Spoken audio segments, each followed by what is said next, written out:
双语音标领航，注音阅读启蒙，叶兴阳有声读物。Ben Hur, A Tale of the Christ, by Lew Wallace. To the wife of my youth who still abides with me. Book First. Chapter 1. The Jebel Es Zubla is a mountain 50 miles and more in length, and so narrow that its tracery on the map gives it a likeness to a caterpillar crawling from the south to the north. Standing on its red and white cliffs, and looking off under the path of the rising sun, one sees only the desert of Arabia, where the east winds, so hateful to vine growers of Jericho, have kept their playgrounds since the beginning. Its feet are well covered by sands tossed from the Euphrates, there to lie. For the mountain is a wall to the pasture lands of Moab and Ammon on the westlands which else had been of the desert a part. The Arab has impressed his language upon everything south and east of Judea.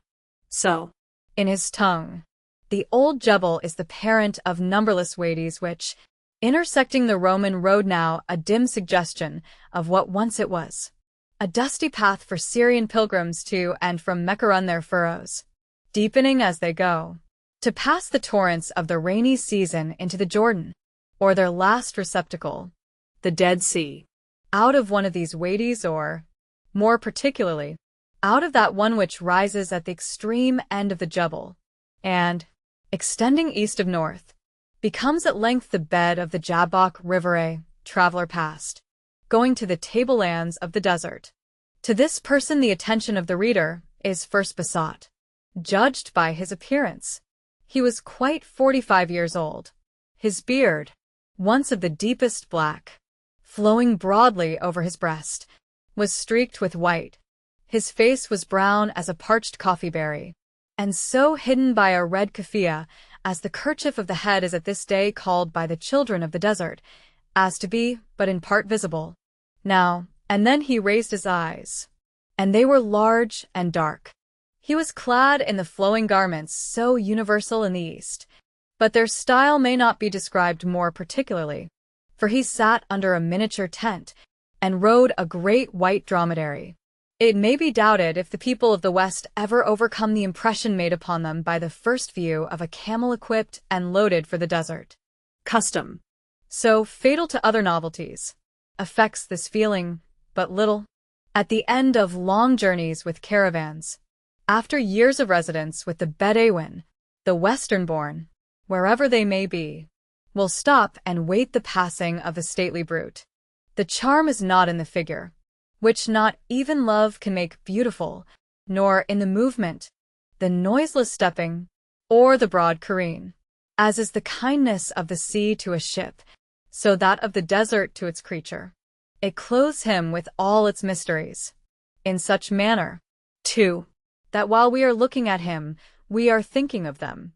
Therein is the wonder. The animal which now came out of the wadi might well have claimed the customary homage.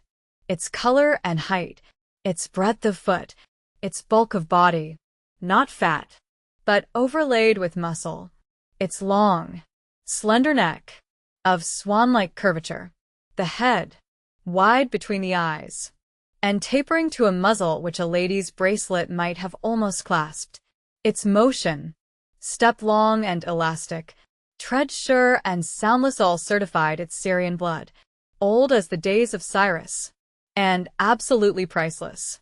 There was the usual bridle, covering the forehead with scarlet fringe, and garnishing the throat with pendant brazen chains, each ending with a tinkling silver bell.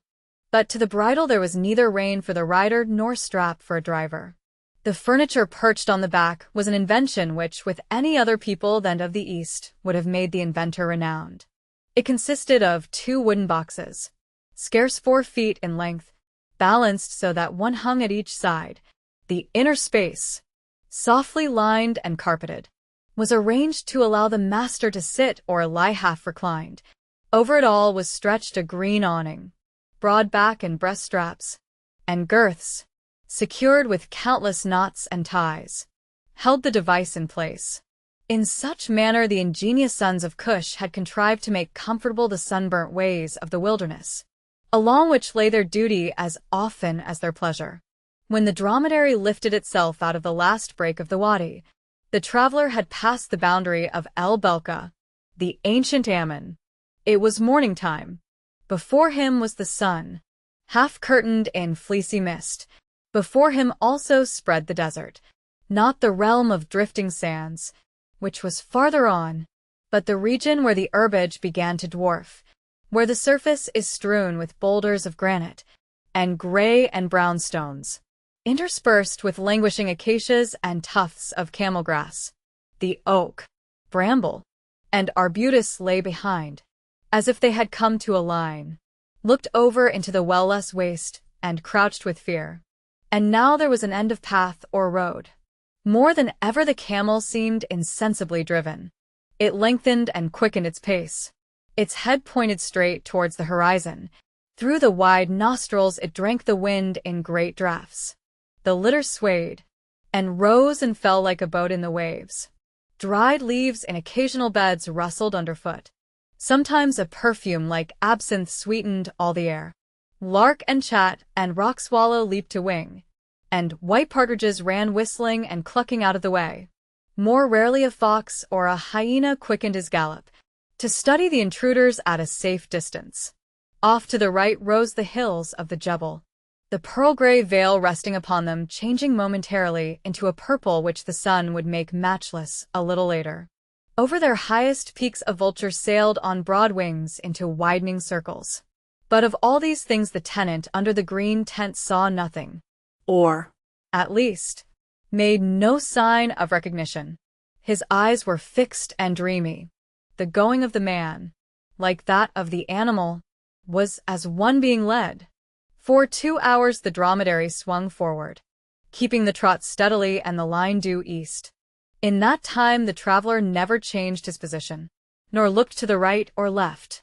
On the desert, distance is not measured by miles or leagues, but by the sa'at, or hour, and the manzil, or halt. 3.5 leagues fill the former, 15 or 25 the latter. But they are the rates for the common camel. A carrier of the genuine Syrian stock can make 3 leagues easily. At full speed, he overtakes the ordinary winds. As one of the results of the rapid advance, the face of the landscape underwent a change. The Jebel stretched along the western horizon, like a pale blue ribbon. A tell, or hummock of clay and cemented sand, arose here and there. Now and then basaltic stones lifted their round crowns, outposts of the mountain against the forces of the plain. All else, however, was sand, sometimes smooth as the beaten beach, then heaped in rolling ridges. Here chopped waves, their long swells. So, too, the condition of the atmosphere changed. The sun, high risen, had drunk his fill of dew and mist, and warmed the breeze that kissed the wanderer under the awning. Far and near he was tinting the earth with faint milk-whiteness, and shimmering all the sky. 2 hours more passed without rest or deviation from the course. Vegetation entirely ceased. The sand, so crusted on the surface that it broke into rattling flakes at every step, held undisputed sway. The Jebel was out of view, and there was no landmark visible. The shadow that before followed had now shifted to the north, and was keeping even race with the objects which cast it, and as there was no sign of halting, the conduct of the traveler became each moment more strange. No one, be it remembered, seeks the desert for a pleasure ground.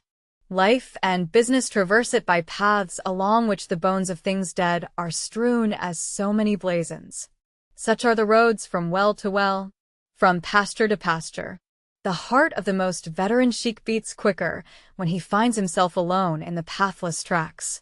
So the man with whom we are dealing could not have been in search of pleasure. Neither was his manner that of a fugitive. Not once did he look behind him. In such situations, fear and curiosity are the most common sensations. He was not moved by them. When men are lonely, they stoop to any companionship. The dog becomes a comrade, the horse a friend, and it is no shame to shower them with caresses and speeches of love. The camel received no such token. Not a touch, not a word. Exactly at noon the dromedary, of its own will, stopped, and uttered the cry or moan, peculiarly piteous, by which its kind always protest against an overload, and sometimes crave attention and rest. The master thereupon bestirred himself, waking, as it were, from sleep.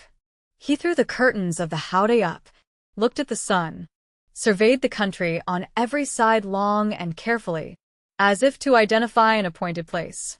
Satisfied with the inspection, he drew a deep breath and nodded, much as to say, "At last, at last." A moment after, he crossed his hands upon his breast, bowed his head, and prayed silently.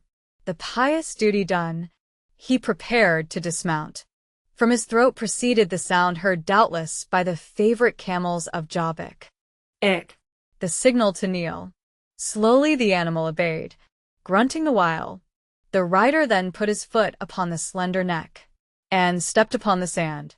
Chapter 2. The man as now revealed was of admirable proportions, not so tall as powerful.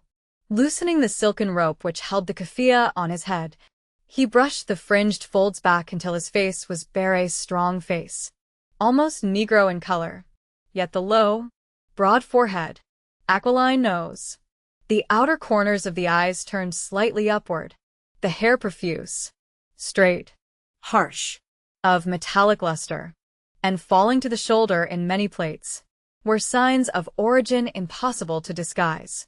So looked the pharaohs and the later Ptolemies. So looked Mizraim, father of the Egyptian race. He wore the kamis, a white cotton shirt tight-sleeved, open in front, extending to the ankles, and embroidered down the collar and breast, over which was thrown a brown woolen cloak. Now, as in all probability it was then, called the aba, an outer garment with long skirt and short sleeves, lined inside with stuff of mixed cotton and silk, edged all round with a margin of clouded yellow. His feet were protected by sandals, attached by thongs of soft leather. A sash held the kamis to his waist. What was very noticeable, considering he was alone, and that the desert was the haunt of leopards and lions, and men quite as wild, he carried no arms, not even the crooked stick used for guiding camels, wherefore we may at least infer his errand peaceful, and that he was either uncommonly bold or under extraordinary protection. The traveler's limbs were numb, for the ride had been long and wearisome, so he rubbed his hands and stamped his feet, and walked round the faithful servant, whose lustrous eyes were closing in calm content with the cud he had already found. Often, while making the circuit, he paused, and, shading his eyes with his hands, examined the desert to the extremest verge of vision. And always, when the survey was ended, his face clouded with disappointment, slight, but enough to advise a shrewd spectator that he was there expecting company, if not by appointment.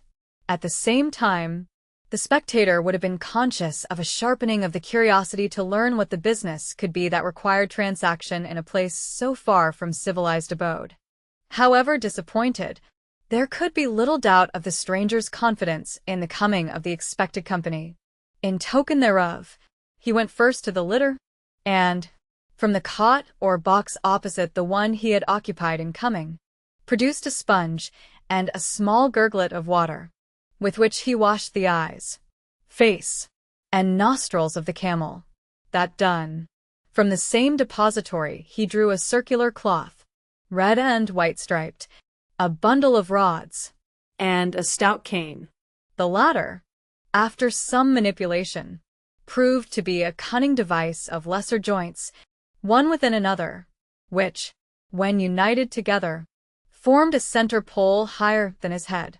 When the pole was planted, and the rods set around it, he spread the cloth over them, and was literally at home, a home much smaller than the habitations of Emir and Sheik, yet their counterpart in all other respects. From the litter again, he brought a carpet or square rug, and covered the floor of the tent on the side from the sun.